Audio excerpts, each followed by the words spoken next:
జై శ్రీరామ్. శ్రీమాత్రే నమః. శ్రీ గురుభ్యో నమః. 2024 సంవత్సరం జూన్ నెల 30వ తారీఖు నుంచి 2024 సంవత్సరం నవంబర్ 15వ తారీఖు వరకు కూడా నవగ్రహాల్లో ఒక గ్రహానికి సంబంధించిన ఒక ప్రత్యేక గ్రహస్థితి చోటు చేసుకోబోతోంది ఖగోళంలో. ఆ ప్రత్యేక గ్రహస్థితి అందరి కర్మకారకుడైన శనీశ్వరుడు వల్ల ఏర్పడుతోంది. శనీశ్వరుడు వక్రిస్తూ ఉన్నాడు. 30వ తారీఖు నుంచి నవంబర్ 15వ తారీఖు వరకు వక్రగతిలో ఆయన ఉంటున్నాడు. వక్రగతిలో ఆయన ఉండడం వల్ల ద్వాదశ రాశుల వాళ్ళకి ఎలాంటి పరిణామాలు చోటు చేసుకోబోతున్నాయి? శుభ పరిణామాలు చోటు చేసుకోబోతున్నాయా, లేదా ఏదైనా విషయంలో జాగ్రత్తలు సూచిస్తుందా? ఇలాంటి తదితర విషయాలన్నీ కూడా ఒక మేజర్ ప్లానెట్స్ని మనం కన్సిడరేషన్లో తీసుకుంటాం. ఇప్పుడు శనీశ్వరుడు కానివ్వండి, గురుదేవుడు కానివ్వండి, రాహుకేతు దేవుళ్ళు కానివ్వండి, వీళ్ళు నలుగురు ఏదన్నా ప్రత్యేక గ్రహస్థితి అంటే ఇప్పుడు శనీశ్వరుడు గురు భగవానుడు వక్రంలోకి వెళ్ళిన రాశులు మారిన రాహు శనికేతులు వీళ్ళిద్దరూ రాశులు మారినా కూడా డెఫినెట్గా అదొక ప్రత్యేక ఇంపాక్ట్ ద్వాదశ రాశుల వాళ్ళకి, ద్వాదశ లగ్నాల వాళ్ళకి కూడా ఉంటుంది. అసలు ఆ ఇంపాక్ట్ ఏ విధంగా ఉండబోతుంది అన్న విషయాన్ని మనం చూద్దాము. ద్వాదశ రాశుల వాళ్ళకి అసలు శనీశ్వరుడు వక్రగతిలో ఉంటూ ఏ విధమైన స్పెషల్ సిగ్నిఫికెన్స్ని సూచిస్తున్నాడు, ఈ విషయాన్ని ముందు మనం ఒక్కసారి చూద్దాము. కుంభరాశిలో ఉండి స్వస్థానగతుడైన శనీశ్వరుడు వక్రగతిలోకి వెళ్తూ ఉన్నాడు. ఈ వక్రగతి ఆయనకి అంటే ఈ 2.5 సంవత్సరాలు, ఆయన ఒక్కొక్క రాశిలో 2.5 సంవత్సరాలు ఉంటారు, ఇది మనందరికీ తెలిసిందే. 2.5 సంవత్సరాల్లో ఆయన ఇవ్వాల్సినవి ఏదన్నా గుడ్ కర్మాస్ కానీ బ్యాడ్ కర్మాస్ కానీ జనరల్గా అయితే జన్మజాతకంలో ఏదైనా గ్రహం వక్రించి ఉంది అంటే పాస్ట్ లైఫ్లో ఏదైనా ఒక పని సగంలో ఆపేసామని కానివ్వండి, ఏదైనా ఒక డిజైర్ అన్ఫుల్ఫిల్డ్ డిజైర్స్ ఏమన్నా ఉన్నా కూడా ఆ గ్రహం వక్రగతిలోకి వెళ్తుంది. ఇది మనకి పరాశర సంహితలో ఉంది. అయితే గోచారంలో మరి వక్రగతిలోకి వెళ్తున్నప్పుడు ఇది వర్తమానం కదా, మరి అంటే భవిష్యత్తు కాలం కదా, వర్తమానం మనకి జరగబోయేది కదా. సో ఇందులో శనీశ్వరుడు వక్రగతిలోకి వెళ్తూ ఏ రకమైన ఇండికేషన్స్ని ద్వాదశ రాశుల వాళ్ళకి ఇస్తున్నారు?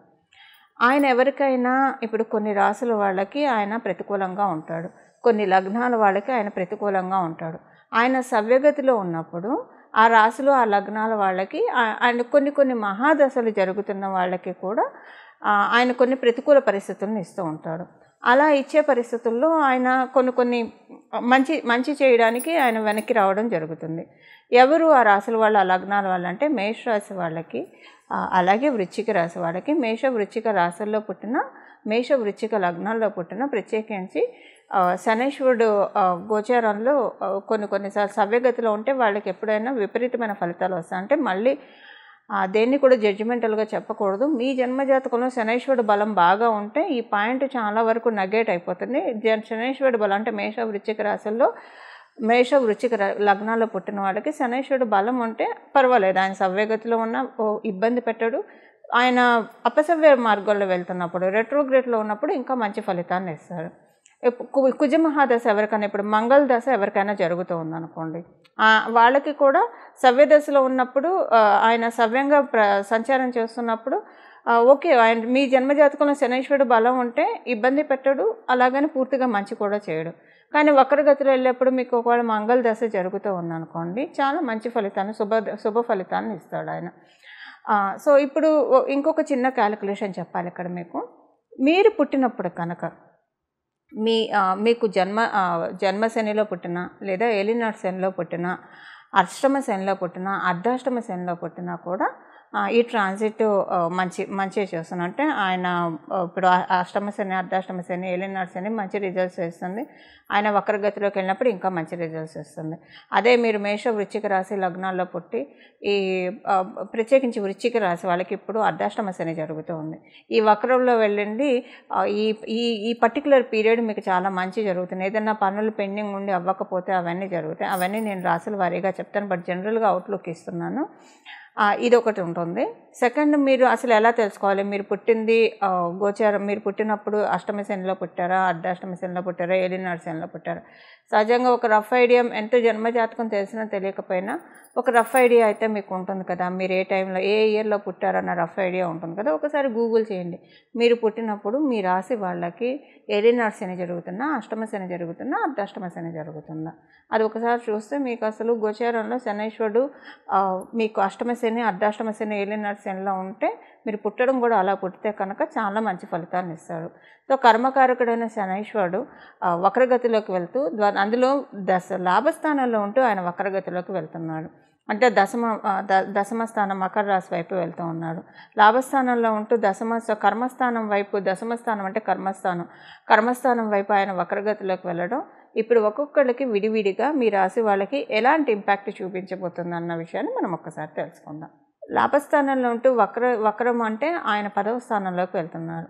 అంటే ద్వాదశ రాశుల వాళ్ళకి మీరు చేసే వృత్తి వ్యాపారాల్లో ఏదో ఒక యోగ్యతను, అంటే మీ యోగ్యతను అనుసరించి ఏదో ఒక మంచి మార్పు ఆయన తెచ్చిపెడతారు. ఇప్పుడు అందరూ చాలామంది మనకి కొంత పాపులేషను వర్కింగ్లో ఉంటారు, కొంత పాపులేషను బిజినెస్ చేస్తూ ఉంటారు, కొంత పాపులేషన్ ఫ్రీలాన్స్ వర్క్స్ చేస్తూ ఉంటారు. మీ అందరికీ ఓకే, ఏదో ఒక మీ యోగ్యతను అనుసరించి మీకు తగు ఫలితాలను ఆయన లాభస్థానంలో వక్రిస్తూ మీకు ప్రసాదిస్తాడు. అయితే ఇప్పుడు కొంతమంది గృహిణీలు ఉంటారు, సీనియర్ సిటిజన్స్ ఉంటారు. మరి వీళ్ళ మాట ఏంటి? చక్కగా గృహిణులుగా వాళ్ళ ధర్మాన్ని, వాళ్ళ కర్తవ్యాన్ని వాళ్ళు నిర్వర్తిస్తూ ఉంటారు. అలాగే సీనియర్ సిటిజన్స్ ఉంటారు. మరి వీళ్ళకి ఆయన అపసవ్య మార్గంలో వెళ్తూ ఏం చేస్తారంటే, సొసైటీలో మీకు ఒక మంచి పలుకుబడిని, ఉన్నతిని, అందరూ మిమ్మల్ని గుర్తించడము, అందరితోటి మంచి రిలేషన్ ఉండడము, అలాగే మీ ఇంట్లో ఉన్న వాళ్ళకి, గోచారంలో మీకు వచ్చింది కాబట్టి మీ ఇంట్లో ఉన్న వాళ్ళకి ఏదైనా ఒక ప్లస్ జరుగుతుంది. సో మీ ఇంట్లో ఉన్న వాళ్ళు, ఇప్పుడు సపోజ్ ఆడవాళ్ళు గృహిణులు అనుకోండి, మీ శ్రీవారు వర్కింగ్ అయితే వారికి కలిసి వస్తే మరి అవంతా మీకే కదండి, మీకు మీ పిల్లలకే కదా, సో మీ కుటుంబం వరకే కాబట్టి అలా మీకు సంతోషము, సౌభాగ్యము చేకూరుతుంది. అదే సీనియర్ సిటిజన్స్ అనుకోండి, మీ పిల్లలు వృత్తి వ్యాపారాల్లో బాగా రాణించారు అనుకోండి, తల్లిదండ్రులు పిల్లలు బాగా రాణిస్తుంటే అందరికంటే ఎక్కువగా ఆనందించే వాళ్ళలో ఫస్ట్ నిస్సందేహంగా తల్లిదండ్రులే ఉంటారు ఎవరికైనా. సో అది మీకు సంతోషదాయకమే కదా. ఇలా మీకు గృహిణులకే కావచ్చు, సీనియర్ సిటిజన్స్కే కావచ్చు, ఇలా మన ఫలితాలను అప్లికేబిలిటీ చేసుకోవాలి.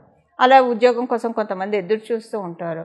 వ్యాపారము స్టార్ట్ చేసి వాళ్ళకి చేసిన బిజినెస్ కలిసి రాక నైరాశ్యంతో ఎదురు చూస్తూ ఉంటారు. వీళ్ళందరికీ కూడా శనైశ్వరుడు ఏదో ఒక మంచి మార్పు తేబోతూ ఉన్నారు. అవేంటో మీ రాశుల వారిగా ఇప్పుడు తెలుసుకుందాం. తులారాశిలో పుట్టిన వాళ్ళకి మొదటగా మీ రాశికి ఆయన మహారాజ యోగాన్ని ఇస్తాడు. యోగా కారకుడు కాబట్టి మంచి యోగాన్ని ఇస్తాడు. మీకు వృషభ రాశి, తులారాశి లగ్నాల్లో పుట్టిన వాళ్ళకి ఇప్పుడు ఆయన మీకు పంచమ స్థానంలో ఉంటూ ఆల్రెడీ కుంభరాశిలోకి వచ్చినప్పటి నుంచి శశమహాపురుష యోగాన్ని ఇస్తూ ఉన్నాడు. ఇప్పుడు ఆయన వక్రగతిలో ఉంటున్నాడు. వక్రగతిలోకి ఏ రాశిలోకి వక్రగతి అంటే ఏ రాశిలోకి వెళ్ళడానికి వక్రగతిలోకి వెళ్ళాడు? మీకు చతుర్థ స్థానంలోకి వెళ్ళడానికి వక్రగతిలోకి వెళ్ళాడు. అయితే ఇప్పుడు ఏ విషయాల్లో మీకు అనుకూలతలు ఉన్నాయి, ఏదైనా జాగ్రత్తలు సూచిస్తున్నాయి, ఇవి మనం మాట్లాడుకుందాం. మొదటగా అనుకూలతల గురించి మాట్లాడుకుందాం. అనుకూలతలు ఏంటంటే ధనపరంగా, ఆదాయపరంగా బాగుంటుంది, చాలా బాగుంటుంది. ఆదాయపరంగా మీకు మరియు మీ కుటుంబంలో ఉన్న వాళ్ళకి ఆదాయపరంగా కొన్ని మంచి మార్పులు చోటు చేసుకుంటాయి. అలాగా ధనపరంగా, ఆదాయపరంగా బాగుంటుంది. మీకు ఏమైనా ఈఎన్టీ ప్రాబ్లమ్స్ ఉంటే కనుక ఆ ఈఎన్టీ ప్రాబ్లమ్స్ అన్నీ సెట్ అవ్వడానికి అవకాశం ఉంది. ఏదైనా లోన్ కోసం ప్రయత్నిస్తూ అవి రాకుండా మీరు ఇబ్బంది పడుతూ ఉంటే కనుక వాటిల్లోంచి రిలీవ్ అవ్వడానికి కూడా అవి రావడానికి అవి వస్తాయి. అలాగే మీరు ఏదైనా ఒక సమస్యతోటి బాధపడుతూ ఉంటే ఆ సమస్య నుంచి రిజాల్వ్ అయిపోతుంది, ఆ సమస్య మీకు రిజాల్వ్ అవుతుంది. ఇది ఒక అనుకూల అంశము. అలాగే ఇంకొక అనుకూల అంశం ఏంటంటే మీ జీవిత భాగస్వామికి బాగా ఉంటుంది. ఇప్పుడు మీకున్న ఈ వక్రగతి రీత్యా మీ ఇద్దరి మధ్య ఏమైనా మనస్పర్ధలు అవి ఉంటే అవన్నీ సెటరేట్ అవుతాయి. మీరు ఏదైనా బిజినెస్ చేసేవాళ్ళు అయితే కనుక బిజినెస్లో చాలా మంచి మార్పులు చూస్తారు, చాలా మంచి ప్రోగ్రెషన్ చూస్తారు బిజినెస్లో. అది మీకు చాలా ఆనందకరంగా అనిపిస్తుంది బిజినెస్లో వచ్చే ప్రోగ్రెషను. అయితే ఇప్పుడు వ్యాపారస్తుల గురించి మాట్లాడుతున్నాం కాబట్టి మరి ఉద్యోగస్తుల మాట ఏంటి అన్న సందేహం తలెత్తవచ్చు. ఉద్యోగస్తులకి, వ్యాపారస్తులకి ఇప్పుడు ఎవరైనా ఏదైనా ఎందుకు చేస్తాము? ఉద్యోగమే కానీ, వ్యాపారమే కానీ 4 రాళ్ళు సంపాదించుకోవడానికి మరియు శుభ్రంగా కడుపు నిండా తినటానికి, 4 రాళ్ళు వెనకేసుకోవడానికే కదా! సో, ఆ విషయం బాగుంది. యాక్చువల్‌గా సంపాదన ఓవరాల్‌గా తులారాశిలో పుట్టిన వాళ్ళందరికీ బాగుంది. ఒకవేళ మీరు గృహిణులైతే మీ హస్బెండ్‌కి ఈ యోగం వస్తుంది. మీరు విద్యార్థులై మీరు తులారాశిలో పుట్టుంటే ఈ యోగం మీ పేరెంట్స్‌కి వర్తిస్తుంది.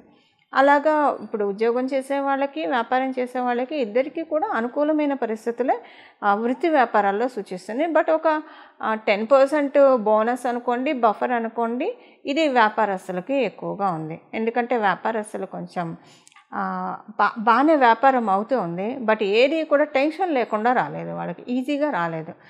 ఎందుకంటే వ్యాపారంలో కూడా అనుకూలతను ఆయన ఇచ్చాడు. ఇన్నాళ్ళు కుంభరాశిలో ఉండి ఇచ్చాడు. కానీ పూర్తిగా టెన్షన్ లేకుండా అయితే రాలేదు ఏది కూడా మీకు. సో, ఇప్పుడు టెన్షన్ లేకుండా శుభ్రంగా సంపాదించుకుంటారు ఇది. అయితే ఉద్యోగస్తులకి కూడా మంచి ఫలితాలను ఆయన ప్రసాదిస్తాడు. ఎలాంటి ఇబ్బంది ఉండదు. ఇది ఒక అనుకూలత. మెయిన్ డబ్బు పరంగా బాగా ఉంటుందండి. తులారాశి, తులా లగ్నంలో పుట్టిన వాళ్ళకి, మీకు కావచ్చు, మీ ఇంట్లో వాళ్ళకి కావచ్చు, ఆదాయపరంగా బాగుంటుంది. ఏమన్నా పెండింగ్ ప్రాపర్టీస్ ఉంటే అవి రిలీజ్ అవ్వడానికి అవకాశం ఉంది. ఏమన్నా గవర్నమెంట్కి తరపు సంబంధిత పనులు ఏమన్నా అవ్వలేదు, పెండింగ్లో ఉన్నాయంటే అవన్నీ కూడా పెండింగ్లో ఉన్న పనులన్నీ క్లియర్ అవుతాయి. ఇలా తులారాశి వాళ్ళకి అనుకూలతలు ఉన్నాయి. అయితే ఏదైనా విషయంలో జాగ్రత్త సూచిస్తుందా అంటే మీ తులారాశి వాళ్ళకి జాగ్రత్త అయితే ఏం సూచించట్లేదు. అంతా బాగా ఉంది. అనుకూలతలే ఉన్నాయని చెప్పాలి సింపుల్గా చెప్పాలంటే. ఇవి శనీశ్వరుడు వక్రగతిలోకి వెళ్తూ మీకు ప్రసాదించే చక్కటి శుభ ఫలితాలు. చూసారు కదండి, మీ రాశి వాళ్ళకి శనీశ్వరుడు వక్రగతిలోకి వెళ్తూ ఎలాంటి ఫలితాన్ని ఇస్తూ ఉన్నారో. అయితే ద్వాదశ రాశుల వాళ్ళకి, ద్వాదశ లగ్నాల వాళ్ళకి శనీశ్వరుడు మీకు యోగించే స్థితిలో ఉన్నా, యోగించే స్థితిలో లేకపోయినా, సపోజ్ మంగళ దశ జరిగే వాళ్ళకి మీకు శనీశ్వరుడు బలం బాగా జన్మజాతకంలో ఉంటే, ఆయన సవ్యగతిలో ఉంటే పెద్దగా ఇబ్బంది పెట్టడు. అపసవ్య మార్గంలో ఉంటే మటుకు మంచి ఫలితాన్ని ఇస్తాడు. అలాగంటే మీకు మంగళ మహాదశ జరుగుతూ ఉన్నా, మంగళ అంతర్దశ జరుగుతూ ఉన్నా ఈ పాయింట్ అప్లికేబిలిటీ ఉంటుంది. లేదా మీ జన్మజాతకంలో శనీశ్వరుడు మరియు మంగళ వీళ్ళిద్దరూ కలిసి కనుక ఉంటే అప్పుడు కూడా సేమ్ సిచ్యువేషన్ ఉంటుంది. ఆయన సవ్యగతిలో కంటే అపసవ్యగతిలో వెళ్ళినప్పుడే మంచి ఫలితాన్ని ఇస్తారు.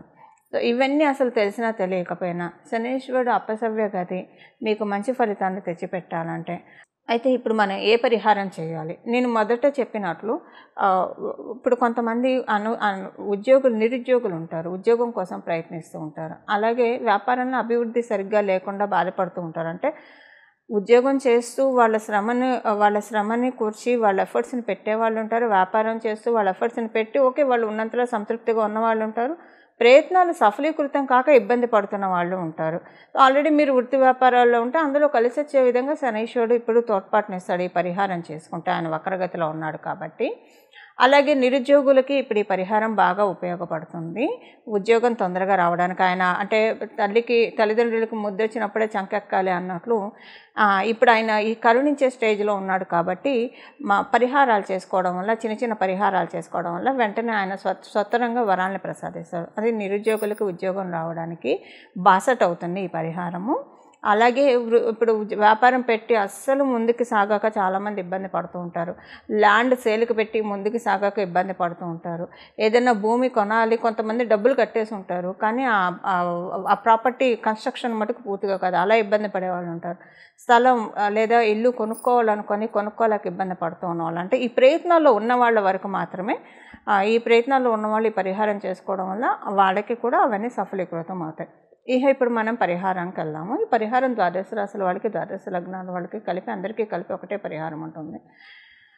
ప్రతిరోజు భాగవతంలోని గజేంద్ర మోక్ష ఘట్టం చదవడం, వినడం ఇది చేస్తే కనుక మన జీవితంలో ఉన్న కష్టాల నుంచి, దుఃఖాల నుంచి భగవంతుడు, కృష్ణ పరమాత్ముడు మనల్ని గట్టెక్కిస్తాడు. ఈ గజేంద్ర మోక్షము మీరు చదవడం, మీకు బాగా చదివే అలవాటు ఉన్న వాళ్ళైతే చదివేసుకోండి హాయిగా, లేదా వినడానికైనా ప్రయత్నించండి ప్రతిరోజు. కనీసం రోజు కుదరకపోయినా శనీశ్వరుడు వారమైన శనివారం అయినా సరే కనీసం వినడానికి ప్రయత్నించండి. ఈ ఆపర్చునిటీ అస్సలు ఎవ్వరూ మిస్ కాకండి. ఇది చాలా స్వల్పమైన రెమెడీ. భాగవతాన్ని చదవడం వల్ల పెచ్చు పుణ్యం వస్తుంది, బహులాభాలు ఉంటాయి. ఇది మనందరికీ తెలిసిన విషయమే. అందులో గజేంద్ర మోక్ష ఘట్టం వినడం వల్ల ఇందులో మీరు చేయాల్సిందల్లా మీ టైం కొంత కేటాయించాలి. మనకు అసలు భగవంతుడు సమయాన్ని ఇచ్చిందే, ఈ జీవితాన్ని ఇచ్చిందే భగవంతుడు. మన పనులు మనం చేసుకుంటే నిత్య దైనందిన జీవితంలో మన బ్రతికి, మన ఆహారానికి, మన జీవించడానికి కావాల్సినంత సంపాదించుకుంటూ రిమైనింగ్ టైం అంతా భగవంతుడి ధ్యానంలో గడపడానికే మనకి సమయం ఉన్నది. సమయాన్ని జాగ్రత్తగా యూటిలైజ్ చేసుకునే శనైశ్వరుడు డిసిప్లిన్ సూచిస్తాడు. సో ఎవరైతే టైం వేస్ట్ చేయకుండా ఉత్తగా అంటే వ్యర్థ ప్రసంగాలతోటి లేదా చిట్ చాట్ తోటి ఇలా కాకుండా ప్రొడక్టివ్గా టైంని ఉపయోగించుకోవడానికి ప్రయత్నించండి. ప్రొడక్టివ్గా టైం ఉపయోగించుకోవడానికి ప్రయత్నించే వాళ్ళంటే శనీశ్వరుడికి బహుప్రీతులు అవుతారు. వాళ్ళని ఆయన ఇబ్బంది పెట్టాడు, ఎందుకంటే ఆయన క్రమశిక్షణని సూచిస్తాడు కాబట్టి. సో మీ టైం మీరు ఎంత క్వాలిటీగా, ఎంత ప్రొడక్టివ్గా యూజ్ చేసుకుంటున్నారో ఇది ఒక చెక్ పెట్టుకోండి. తర్వాత గజేంద్ర మోక్షం వినడానికి ప్రయత్నించండి ప్రతిరోజు కూడా.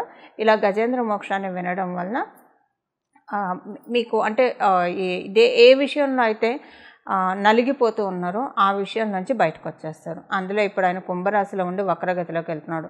ఆయన కుంభరాశి నుంచి మీనరాశిలోకి వెళ్తే మళ్ళీ కుంభరాశిలోకి రావడానికి 30 సంవత్సరాలు పడుతుంది. సో ఇప్పుడు ఉన్నవాళ్ళు చాలా అదృష్టవంతులు అని చెప్పాలి.